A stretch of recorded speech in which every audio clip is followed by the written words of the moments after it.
Bom, nessa aula a gente vai seguir com a nossa revisão sobre os conceitos estatísticos, uma pequena revisão para falar sobre a densidade de probabilidade e função cumulativa de probabilidade. Então, revisando um pouco sobre os conceitos de probabilidade que a gente viu na aula passada, nós vimos que a gente, dentro de um processo aleatório, a gente pode ter um evento que é o valor de uma variável aleatória em um determinado instante de tempo, ou o lançamento de um dado, por exemplo, e a gente pode associar a este evento um número que mede a nossa crença de que esse evento vai ocorrer. Essa é a probabilidade de ocorrência do evento. E note que isto é, de fato, a probabilidade de ocorrência do evento. E a gente vai falar depois de um conceito diferente, que é chamado de densidade de probabilidade. Tá? É relacionado à probabilidade, mas não é igual à probabilidade. Esse conceito de probabilidade ele pode ser um conceito teórico, que a gente pode, por exemplo, assumir no lançamento de um dado que o nosso dado é não viciado, logo a probabilidade de ocorrência do evento 2 é 1/6. Você também pode estimar essa probabilidade por meio de um experimento, lançando dados muitas vezes e medindo o número de ocorrências do evento 2 e dividir pelo número de lançamentos. E aí, quanto mais vezes você lançar o dado, mais precisa fica a tua medição do teu experimento. Mas normalmente o resultado do experimento não vai ser igual ao resultado do valor teórico. Bem, a gente pode falar então em distribuição de probabilidade. A distribuição de probabilidade ela vai basicamente medir a probabilidade em função de cada evento. Então, no caso do lançamento de um dado, a gente tem um universo amostral feito por um conjunto de 1, 2, 3, 4, 5 e 6. Esses são os eventos que estão dentro do meu universo amostral. E a distribuição de probabilidade mede, é uma função do evento que mede a probabilidade de ocorrência de cada evento. Então, isso aqui pode ser um conceito, por exemplo, teórico, no caso do lançamento de um dado. A distribuição de probabilidade é uma função contínua dada por 1/6 para cada evento aqui do lançamento de um dado. E, obviamente, quando a gente soma todas as probabilidades contidas aqui na minha variável discreta, a gente tem que somar isso aqui para 1, certo? Ou seja, a probabilidade de ocorrência de cada evento somada tem que dar 1, certo? Isso é uma importante propriedade da distribuição de probabilidade. A gente também pode medir uma outra distribuição que é chamada de distribuição cumulativa. Essa distribuição cumulativa especifica a probabilidade de um valor x ser menor que um determinado evento específico, xi. Então, por exemplo, a gente pode medir a probabilidade de obter, no lançamento de um dado, de obter um valor menor ou igual a 4, por exemplo, certo? Nesse caso, a gente tem a probabilidade de obter um valor menor ou igual a 0 é nula, a probabilidade de obter um valor menor ou igual a 1 é 1/6, a probabilidade de obter um valor menor ou igual a 2, já que eu tenho agora 1 e 2, é 2/6, a probabilidade de obter um valor menor ou igual a 3 é 3/6, aí para 4, 4/6, para 5, 5/6, para 6. A probabilidade de obter um valor menor ou igual a 6 no lançamento de um dado é 1, porque o dado não vai ter um valor maior que 6. E assim por diante. Então, a gente pode ir além um pouco do suporte do meu universo amostral, só que o que está além do suporte ou vai ser 0 ou vai ser 1 para essa variável discreta aqui. Certo? Então, a distribuição cumulativa mede a probabilidade do evento ser menor, do evento que eu quero mensurar, ser menor do que um evento específico que eu defini. E a gente pode se mover agora para falar sobre fenômenos que são contínuos por natureza. Então, nesse caso, nós vamos falar de distribuição cumulativa, e aí não vai fazer mais sentido falar em probabilidade, a gente vai ver por quê. Bom, para um processo contínuo, o universo amostral, o nosso ômega, ele possui infinitos elementos. Então, por exemplo, para o nosso sinal aleatório com distribuição normal, a gente tem lá um suporte, por exemplo, de menos 4 até mais 4, mas a amplitude do meu fenômeno pode ser qualquer valor entre menos 4 e mais 4. Então a gente não tem mais um fenômeno que tem uma variável aleatória discreta, mas uma variável aleatória contínua, por exemplo, entre menos 4 e mais 4. Se eu tenho infinitas possibilidades dentro do meu universo amostral, não faz sentido falar em medir a probabilidade de que a amplitude do meu sinal no instante t qualquer seja 2,44, porque o instante, né, a amplitude de 2,44 dividido por um número infinito de possibilidades vai dar uma probabilidade nula, certo? Então não faz sentido falar especificamente em probabilidade, né, nesse sentido de a probabilidade de ocorrência dividido pelo tanto de coisa que tem no meu universo amostral, já que o meu universo amostral é infinito por natureza. A gente precisa pensar de forma alternativa, fora da caixa. E aí a gente vai pensar primeiro na distribuição cumulativa. A gente vai fazer o caminho inverso que a gente fez da variável discreta. Então, o que é a distribuição cumulativa? A definição da distribuição cumulativa continua valendo. É a probabilidade do meu evento, da amplitude do meu sinal ser menor ou igual que uma determinada amplitude, por exemplo. Então, se a gente tem uma distribuição cumulativa desse tipo aqui, e essa aqui é a cara típica de uma distribuição cumulativa, ela sempre vai ter essa característica, ela mede qual é a probabilidade de eu ter o sinal menor que, por exemplo, 1, ou menor que meio, ou menor que 0, ou menor que menos 2. Né? Então, essa curva da distribuição cumulativa mede a probabilidade da amplitude ser menor que um determinado valor aqui de x na curva. E aí, algumas propriedades que essa distribuição cumulativa tem. A distribuição cumulativa, o valor dessa função aqui em menos infinito vai ser zero, já que a probabilidade de você obter um valor menor que menos infinito vai ser, obviamente, nula.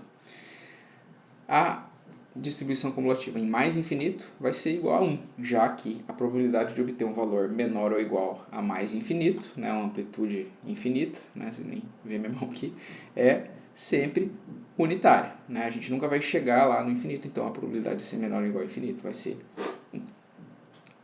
Se eu tiver um valor aqui em x2, né, maior do que um valor x1, por exemplo, aqui um valor x2, aqui um valor x1, o f de x2, né, essa amplitude aqui, vai ser sempre maior do que esta amplitude aqui. Né? Então, o que essa propriedade também está dizendo é que a nossa função densidade distribuição cumulativa, ela é crescente, né? Ela sempre cresce, nunca decresce.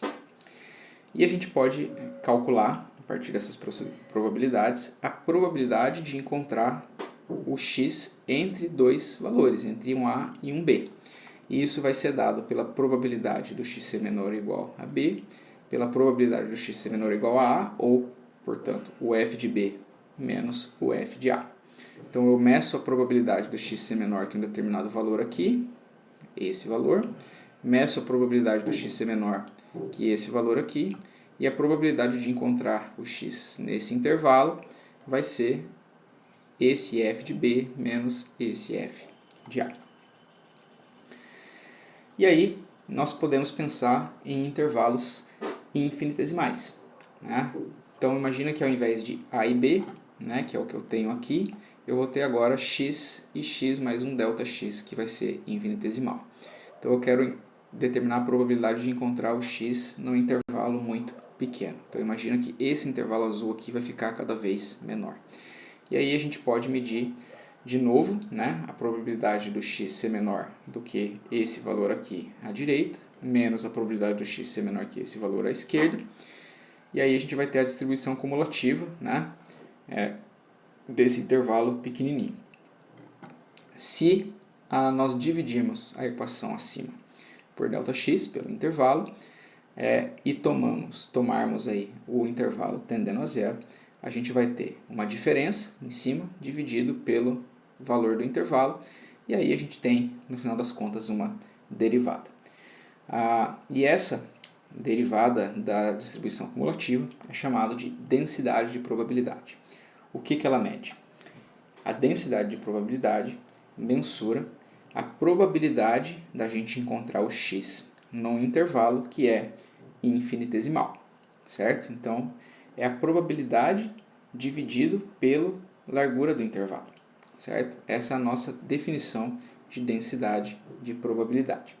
E já que a densidade de probabilidade ela é a derivada da distribuição cumulativa, a distribuição cumulativa, por sua vez, é a integral da densidade de probabilidade. Tá? Então, a densidade de probabilidade mede a nossa crença de encontrar o x dentro de um intervalo dividido pela largura do intervalo. E no caso, nós estamos falando de intervalos infinitesimais, embora aqui na figura eu tenha desenhado um intervalo finito para conseguir explicar esse problema.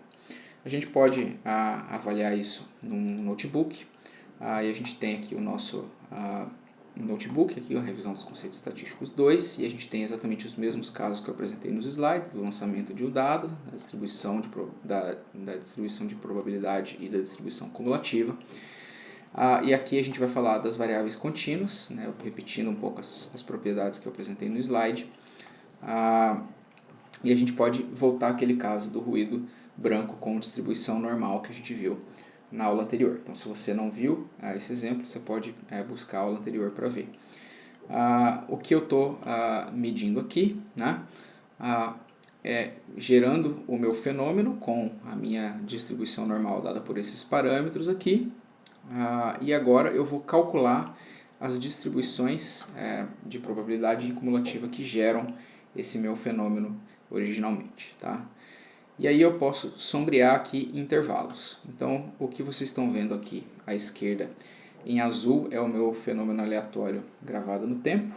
Notem que nem a média nem a variância variam com o tempo. E aqui eu tenho menos meio até 0,8, é um intervalo. E eu tenho ali o número dá para ver visualmente quantas amostras do meu fenômeno no tempo caem dentro desse intervalo. E aqui à nossa direita a gente tem a distribuição de probabilidade do meu fenômeno e o intervalo sombreado aqui nessa cor. Então, se a gente mudar esse intervalo aqui, por exemplo, para 0 até menos 0,5 até 4, a gente vai ter muito mais amostras caindo nesse intervalo, já que o intervalo ficou maior. E se a gente fizer um intervalo, por exemplo, bem pequeno, por exemplo, vamos pensar de 2,5 até de 2 até 2,5. Então a gente vai ter uma pequena área aqui na curva, e aí quando a gente plota aqui no tempo, a gente vê que apenas algumas amostras caem naquele intervalo. E se a gente plotar, por exemplo, de menos 0,25 até 0,25, a gente tem mais amostras caindo nesse intervalo, já que a densidade de probabilidade é maior nesse intervalo. Então a nossa área aqui acaba ficando maior. Então essa área que está achurada, ela vai medir a probabilidade de cair, da gente ter amostras nesse intervalo aqui. Então a densidade de probabilidade não mede exatamente a probabilidade, mede a probabilidade dividido pela largura do intervalo, e a integral disso vai medir a probabilidade de a gente encontrar valores do meu sinal nesse intervalo aqui de tempo. Então quando a gente fala de densidade de probabilidade, nós estamos falando agora de intervalo.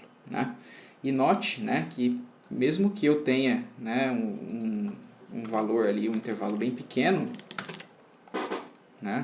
eu ainda continuo tendo amostras, porque eu vou me aproximando de zero, vou tornando o intervalo cada vez mais pequeno, mas ainda assim eu vou ter amostras contidas ali.